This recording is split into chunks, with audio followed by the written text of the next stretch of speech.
My name is Noman Sarabiti Muhammad Shaida, number matrix AA220221 from Group 10, which our project title is Investigation of Various Factors for the Extraction of Peppermint, Mentha Piperita L using Chocolate Method.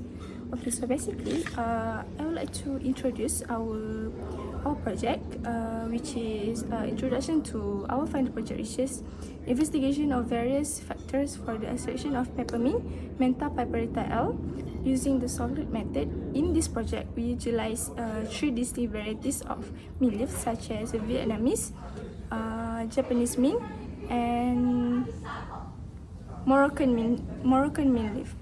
Around the world, the steam distillation process is used to extract mint. While for our group, we use chocolate method, which is semi-popular among oil producers. It maximizes the output of essential oils by using multiple solvent extraction cycles. For solvent selection, we employ ethanol and hexene. The solvent used influence both the efficiency and purity of the extracted oil. Following the chocolate procedure, we go to the rotary evaporator. Using a rotary evaporator following chocolate extraction guarantees that the mint oil produced is pure and of excellent quality, which means when we go for chocolate method, the mint leaf will mix with the solution we use, such as hexane, ethanol, or ethanol and hexane. So next we go for the main objective on our research project, which is firstly to analyze the variation in the origin of leaf from various types, which Moroccan mint, Japanese mint, and Vietnamese mint leaf. As we know, the variety of country got a variety of type of soil, or the temperature, or the musim. So next we go for to study the efficiency of different solvent, which include ethanol and hexane. As we know, hexane is non-polar solution, and ethanol is polar solution. So we want to observe which one is more efficiency when we use as a solvent. Thirdly, to generate the optimum oil extraction possibility under diverse moisture circumstances. Okay, on to the methodology part. So for the experimental activities, which the extraction of peppermint leaf into an essential oil. So basically we have 3 types of peppermint leaf which differ in their origins. So the first one is Japanese menthol mint leaf, and then the second one is Vietnamese peppermint leaf, and then the third one is Moroccan peppermint leaf. So all 3 of them is going to be separated into half, which the first half is going to remain fresh, and then the second half is going to be dried in the oven at 50 Celsius at 15 hours. So after that, we have 2 types of solvent, which the first one is ethanol, and then the second one is the mixture between ethanol and hexane. So what are these solvent are used for? So these solvent are used in our extraction, which is chocolate extraction. So basically, you would take the mint leaf and then you crush into the tiny little bit pieces, regardless which is it dried or fresh. You're gonna crush it and then put it in the filter paper, and then put it inside the thimble, and then the thimble is you going to put inside the siphon tube, and then you're gonna take your solvent and then you're gonna pour it into the siphon tube, and then it go through, and then it's going to be at the bottom first, and then it's going to be heated up, and then all the vapors is going to produce the droplets that's gonna drop inside the thimble. So, and then when the droplets falls into the thimble, and then it's going to be full inside the thimble, and then all the extractor is going to fall down into the round bottom flask, and then it's going to be heated up again, and then all the cycles is going to continue for 5 times. And then, as you know, this chocolate extraction is the sample is we obtain, or the mixture between the solvent and the oil from peppermint leaf, but our objective is to obtain pure mint leaf. So how do we separate this? So we're going to move on to our second process, which is rotary evaporator. So basically, rotary evaporator works on the principle that solvent have a different range of boiling point. So basically, in the flask, you're gonna put your sample that you obtained from your previous process, which is from the solvent extraction, and then you put back the flask onto the rotary evaporator, and it's going to mechanically rotate on the water bath on a certain temperature, and it's going to rotate, and the vapor is the solvent, and then our compound, our pure essential oils, is going to remain. Based on the result data, mean oil samples exhibit acidic pH values ranging from 3.88 to 5, below the natural pH of 7. Understanding these pH levels is crucial for skincare formulation as they affect compatibility with the skin's acid mantle. Human skin maintains a slightly acidic pH between 4.5 to 5.5, known as the acid mantle, which plays a crucial role in moisture retention and protection against harmful microorganisms. Skincare products formulated within this pH range are considered safe and beneficial for maintaining optimal skin health. Dry mint sample average a pH of 4.4, while fresh samples average slightly higher at 4.42, suggesting that moisture content has minimal impact of pH levels.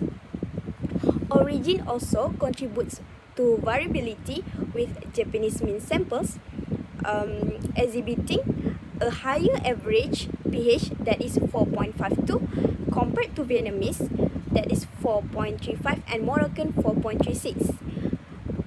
Furthermore, the method of solvent extraction significantly affects pH value of mint oil samples. Sample extracted using ethanol alone average a pH of 4.2, whereas those extracted with a dual solvent approach yield a higher average of 4.81. This indicates a more neutral pH due to the extraction of less acidic non-polar compounds by hexane. In conclusion, specific mint oil samples DJ2, FM1, DV2, FJ2 and FM2 exhibit pH levels within the ideal range for skincare, that is ranging from 4.48 to 5.55. So on to our second testing method, which is GCMS, gas chromatography mass spectrometry, or known as GCMS, is an analytical technique that used to identify different compound or substances within a test sample. So other than that, quantification of compound also can be done by GCMS, and also it can provide you information on the structural compound that you can give insight on the molecular structure and the functional group, so you can see it's more clearly, as some of the compound you might have never seen before. So let's move on to figure 1. As you can see from this, it's the retention time that we obtain from our GCMS graph. Okay, so the retention time for all the compound is different. So why is it different? Maybe it's to the high boiling point. Okay, so let me explain. Okay, so basically, scientifically, the longer the compound interact in the stationary phase, the more time it will migrate through the column, which mean longer retention time. So what cause of why the compound interacts longer in the stationary phase? It's maybe due to the difference of molecular weight which are carried by the inert gas. So if the molecular weight is high, it's tend to stay in the stationary phase because it might take a longer time to be boiled and then go to the detector. So next, on to figure 2. As you can see, the compound percentage. However, GCMS doesn't provide compound percentage. You have to calculate it using a formula. So for our table, we use a formula of area of compound divided with total area of all peak multiplied by 100. So as you can see, for our first main compound, there's a lot of compound, but main compound that we search for is number 1, which is menthol. So DJ1 has the highest amount, the highest percentage of menthol. So DJ1 indicates to dry Japanese using solvent 1, which is ethanol. And the lowest percentage of menthol goes to FV2, which indicates to fresh Vietnamese using solvent 2, which is the mixture between ethanol and hexane, which 11.54%. Okay, so on to our next main compound, which is methanol. The highest percentage goes to DJ2, dried Japanese using solvent 2, which is the mixture between ethanol and hexane, which 30.8%, which is significantly high. Okay, so the lowest value is 8.16, which obtained by FV1, fresh Vietnamese using solvent 1. And lastly, for our last compound, which is limonene, the highest amount goes to DV2, dried Vietnamese using solvent 2, which the value is 18.52%. And the M1 is has gained the lowest value of the limonene, which 6.70%. So as you, for a clear version, you can see on our figure 3, which it has more statistic range. You can see the bar chart. As you can see, the orange one is menthol, and the blue one is limonene, and the gray one is menthol. You can see the range. As I said before, DJ1 has the highest amount of the menthol, and DJ2 has the highest amount of menthol, and DV2 has the highest amount of the limonene. Thank you. Based on figure 3, FM2 stands out with the highest oil content at 50%, making it ideal for essential oil production in aromatherapy, cosmetic, and medicinal application. Conversely, DJ2 and DV2 have lower oil contents at 9.33 and 6.67 respectively, limiting their suitability for essential oil production but still potentially useful for specific application. The oil content variation among these samples are influenced by climatic condition and soil quality, where the means are grown. Moroccan and Vietnamese means benefits from optimal sunlight, warm and nutrient-rich soils, enhancing oil synthesis. Fresh leaf generally retain more volatile compound, while dry leaf may have higher oil concentration due to reduced moisture. Additionally, selecting high-quality young leaf ensures higher initial oil content, critical for maximizing yields during extraction processes. Before moving on to the conclusion, let's get into the contribution our main essential oil has to give to the society and its implication. So the first one is health and wellness. So one of it is respiratory relief, as the menthol in mint oil act as decongestant and help with cold, cough, and sinus. And also, it's stated that it can be found in balm and in inhalant. But for my own use, for balm, I would take Vaseline and mix it with our mint oil, and you get your own balm. So you can put it on your forehead, your nose. So it's more natural. And for the next one is cosmetic and personal care. So you can see the main oil in skincares because of its cooling and soothing and anti-inflammatory effects. So what I for myself, I never done it before, but I would take the mint oil and mix it with shampoo because of its cooling and the sensation on your scalp, and after you take a bath it would give you the fresh feeling after taking a bath. So next, on our third implication on the society, maybe mental and cognitive benefit. So it will enhance your focus and concentration, as inhaling mint oil can improve mental clarity, focus, and alertness. Okay, so next we go for conclusion.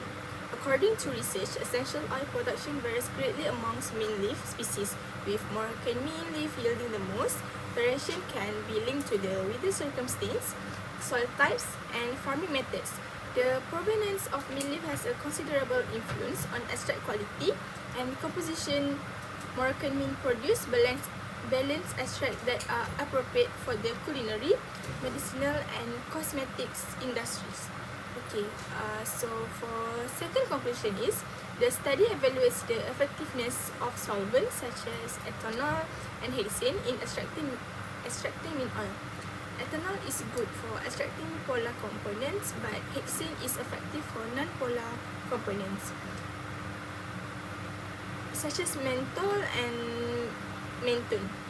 Hexane extracts non-polar essential oil rapidly and efficiently, making them ideal for flavoring and fragrance applications.